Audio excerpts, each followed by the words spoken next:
এই জায়গাটা হলো বালুরঘাটের সংকেত ক্লাব। আর আমি কিন্তু সংকেত ক্লাবেই থাকি। প্রতিবার কিন্তু এরকম মায়ের বাৎসরিক পুজো হয়, আর এত সুন্দর করে সাজায়, দেখলেই যেন মনটা মুগ্ধ হয়ে যায়। আর এত সুন্দর ঢাক বাজাচ্ছিল, মানে বলার মতো কিছু নেই ভাষায়। এটা হলো যজ্ঞকুণ্ডলী। প্রতিবার কিন্তু এইভাবেই খুব সুন্দর করে সাজানো হয়, আর রাত ভোর ধরে পুজো হয়, কিন্তু আফসোস আমি কিন্তু জাগতে পারি না। আর এটা হচ্ছে বাবা ভোলেনাথের মন্দির।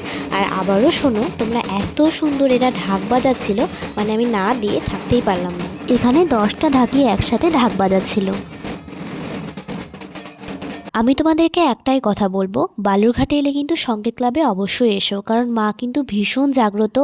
আর পুজোর দিন সারা রাত কিন্তু প্রসাদ রান্না হয়, আর পরের দিন সকালে সকলকে কিন্তু পেট ভরে প্রসাদ খাওয়ানো হয়। জয় মা, সকলকে ভালো রেখো, সুস্থ রেখো।